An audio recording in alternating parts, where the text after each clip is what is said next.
Hello and welcome to my new Guitar-Nerdery video. If you've ever heard terms like dominant chords, dominant 7 chords, secondary dominant chords or tritone substitutes, if you find this all being a great mystery, I will explain it to you, and it will only take a few minutes.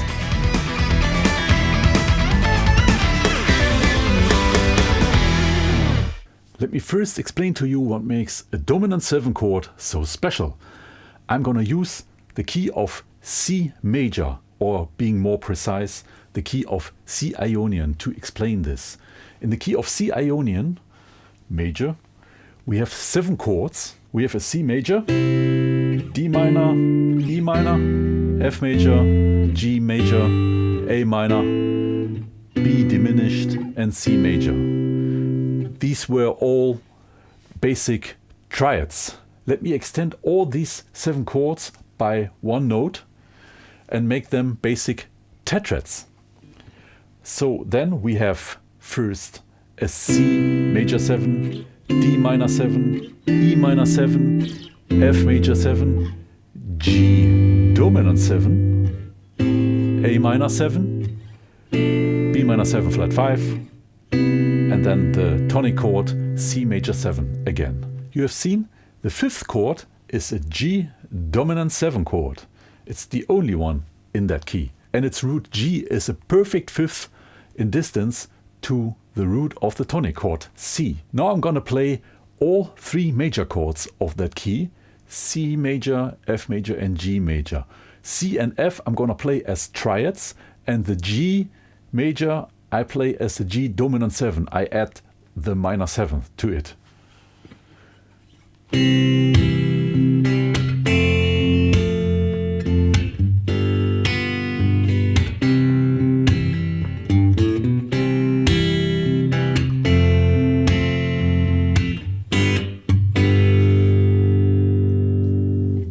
And I guess you wish I play the tonic chord at the end. I would wish it, because this here leaves us somewhat unsatisfied. Why is this? 2 notes of this dominant 7 chord are the reason for this. It's the major 3rd and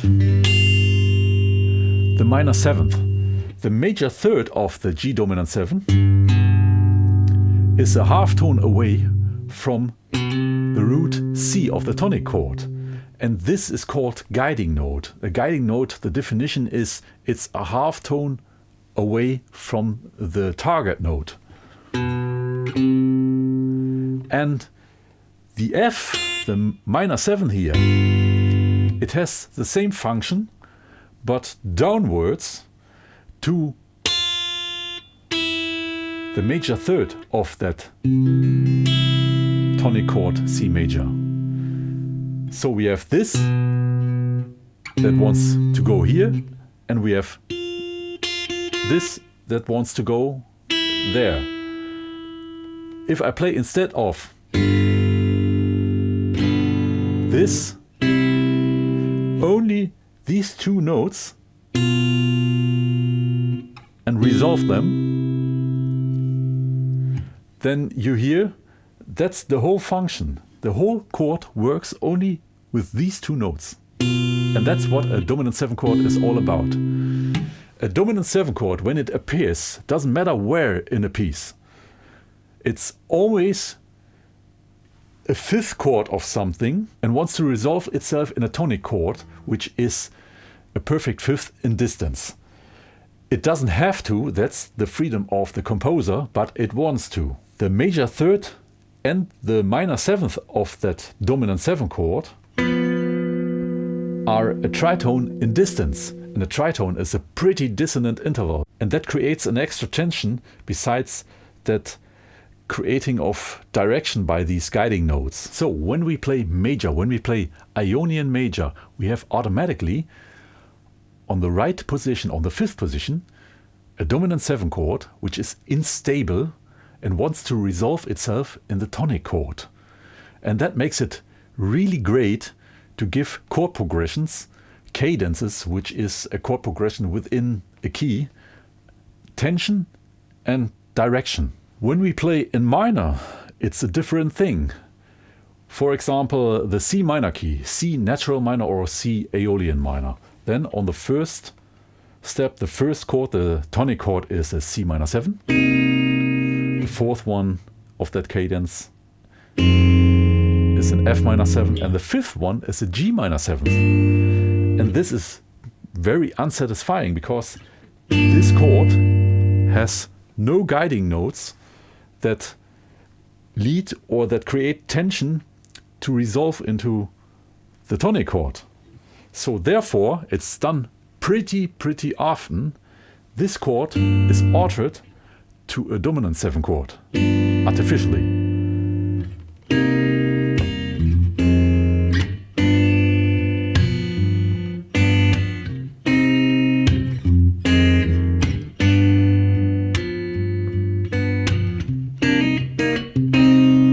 Let's now get to those secondary dominant chords. What is this? The formally explained dominant 7 chord is a so-called primary dominant chord. It's the one that wants to resolve itself in the tonic chord. And a secondary dominant chord that resolves itself in a chord that is part of a key, but not the tonic chord. Secondary dominant chords are in general artificially altered chords, because you have seen in the key of C major that we have only one dominant chord, and this one resolves in the tonic chord. And when we alter chords to a dominant chord to give a function, to give it a direction to another chord of the key, it's not a key change, but it's also not part of the key. But you do not consider it to be a key change because its meaning is to lead to a chord of that key. It's not meant to leave the key. I'm gonna show this to you by using the key of G major this time, G Ionian major, playing a little cadence like this: G major 7th, C major 7th, A minor 7th, and the natural appearing D dominant 7 chord, which resolves in the tonic G major 7th.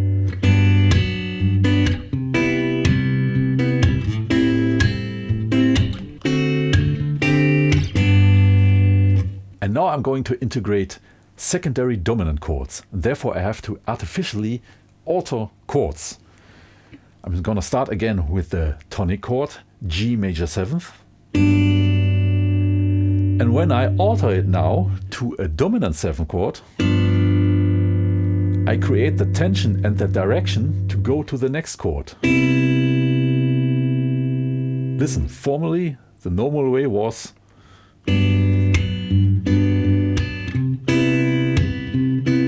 it's okay, but no tension and no direction really. But when I do this,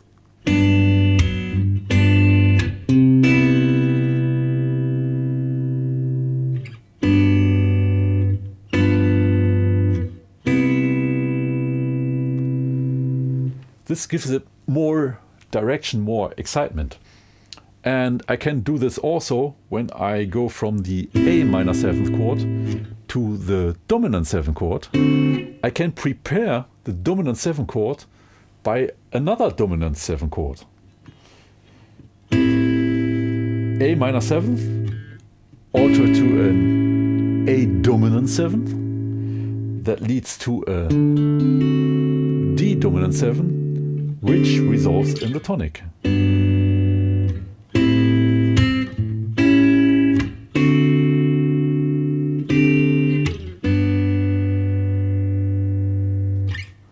Together,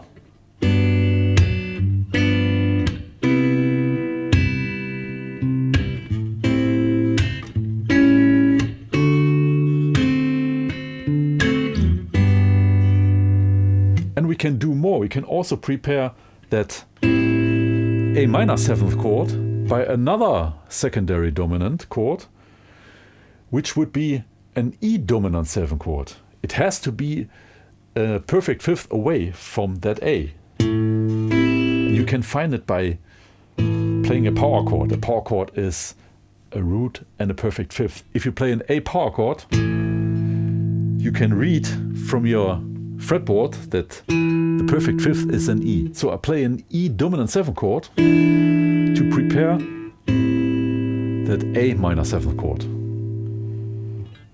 Together.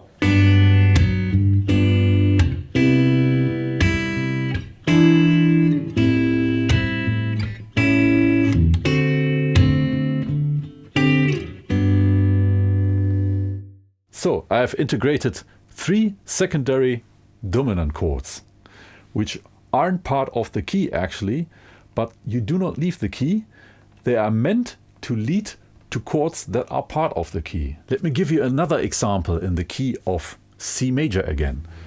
Playing C major 7th, F major 7th, E minor 7th, D minor 7th, and the primary dominant chord G dominant that resolves in the tonic chord.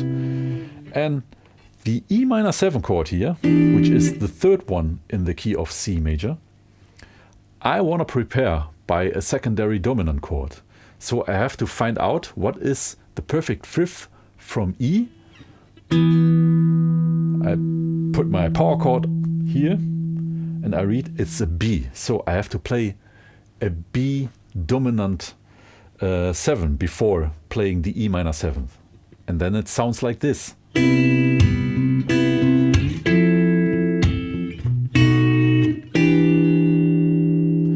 And I can do the same with the D minor 7, playing the power chord. I read it's an A. I have to play an A dominant 7 before it. A dominant 7 is therefore the secondary dominant chord that resolves itself in the second chord of the C major key. And then it sounds like this.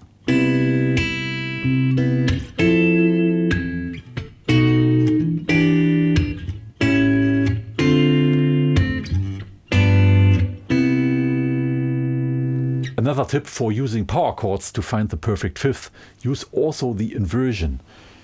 What I showed you until now was playing the regular shape, the regular fingering, and reading the upper fifth. If I put this fifth an octave lower, then you can read the fifth that is underneath the note you are playing. So when I play, for example, a D major 7th chord, and I wanna find the right dominant 7th chord that resolves into this chord, I can do this. I have here the D, and I can read here is the A.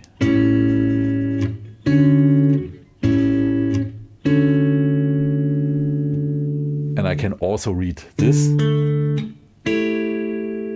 This would be the upper A.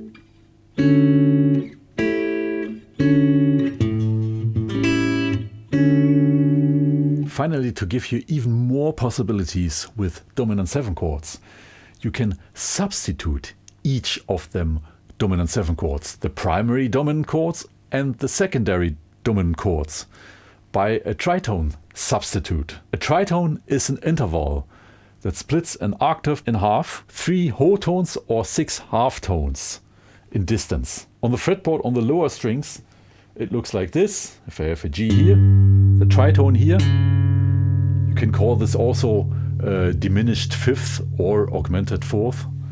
Looks like this. And from there, a tritone up, I have the G again. G, D flat, D flat, G.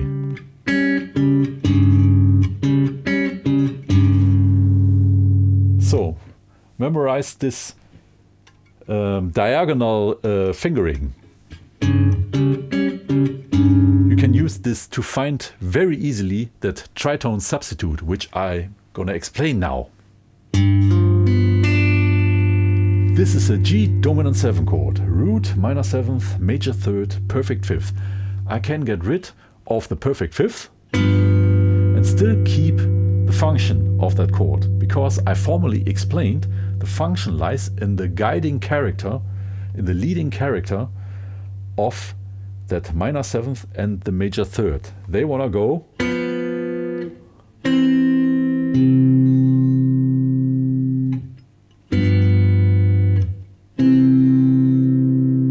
so I even could get rid of the root G, play only 7th and 3rd, and still keep the function.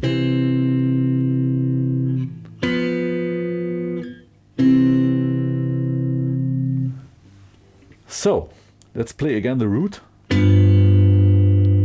G, and now I'm gonna change it with its tritone D flat.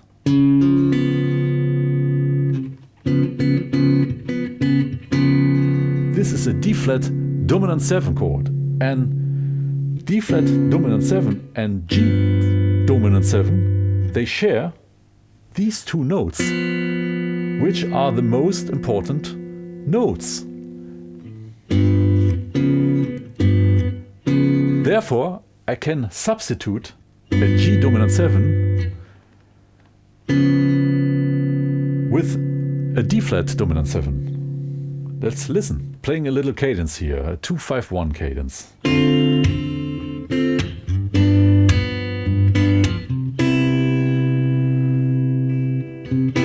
And now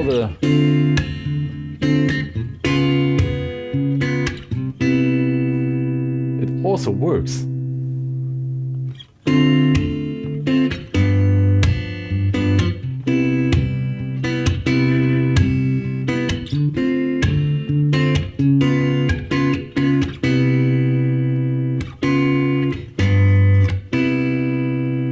Which sort of dominant 7 chord you play?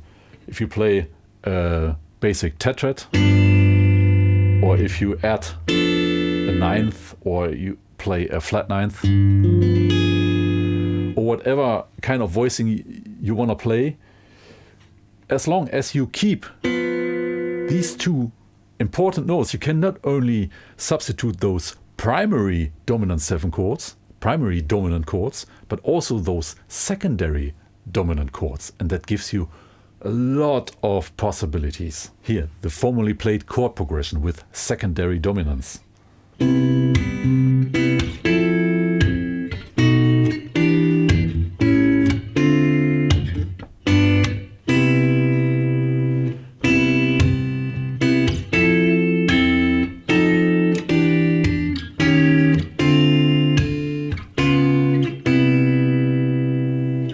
This was it for today. I hope you liked the video and that I could make things much clearer for you. If you not already have, please do not forget to like and subscribe to my channel. It would really support me. You're invited to leave a comment and suggestions, always helpful. I'm looking forward to see you next time.